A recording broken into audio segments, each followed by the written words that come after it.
I got to talk about Hugh Freeze's job approval. Hugh Freeze's job approval rating number is not good. It's at 30% right now.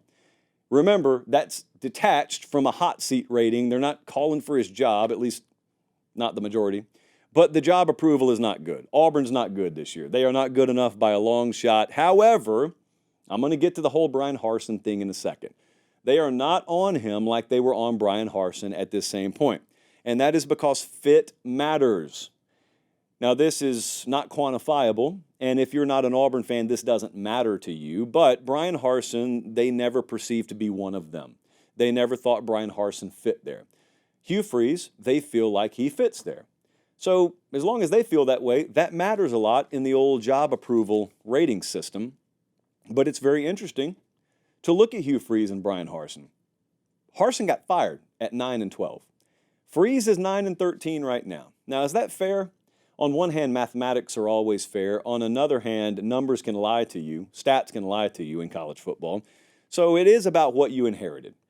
I think most of us would admit Hugh Freeze did not inherit a great roster situation. I'll go a step further. The roster was kind of a disaster when Hugh Freeze walked in. Most head coaches, most agents will tell you. It's all about entry point. What do you inherit? Because if you inherit a mess, it's going to take a couple of years, and your record's probably going to suffer.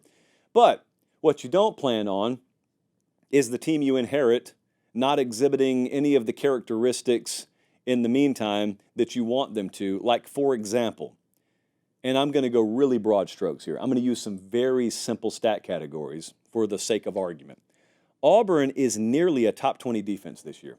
They're 21st right now. That's better than Ole Miss and BYU and Alabama. They are 46th in total offense right now. That's better than Notre Dame, Colorado, Texas A&M. These are all playoff contenders. Auburn's 3-6. They're 3-6 because they've been a disaster in the high leverage categories like turnovers. That's been its own documentary this year. Red zone, sacks allowed. As a result, their points per game is 88th. It is really hard to be in the top 45 in both of those categories, essentially, and be 88th in points per game. But that's the situation. And people aren't happy about it because it feels like they're getting further away, when in reality, year two, you know the old adage, year two, the year one to year two jump, that's supposed to be when it happens. Well, they didn't take a quarterback out of the portal, so it was never going to happen. I expected them to be down this year. Not quite this down, but I expected them to be down this year. And I go micro, macro here. In the macro, this is kind of played out the way it should, given the fact that they chose not to go and spend big money on a quarterback. They chose to reallocate those funds for this upcoming year to coincide with a couple of top 10 classes stacked on top of each other. So that strategy is still there.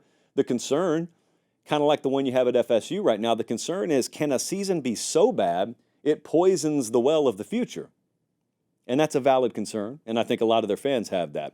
But year three is the show-me year. Everyone has accepted that down there. And there are very, very tangible reasons. There are some blinking green lights why the future looks a lot more promising.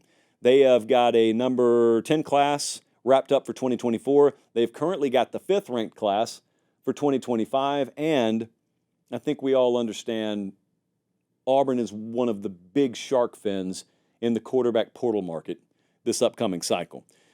So they'll look radically different next year. I don't think there's any doubt about that. I would expect quantum improvement, and I think most of the fan base feels that. So on one hand, they don't approve of the job he's doing right now. They probably approve a lot more of the mid to long-term prospectus. You know, they love the forecasts, and they still feel like he's a good fit. I think most of them do. A majority to a supermajority still do. And so there's not a lot of hot seat talk, but there is talk that we better be right about year three being the springboard year.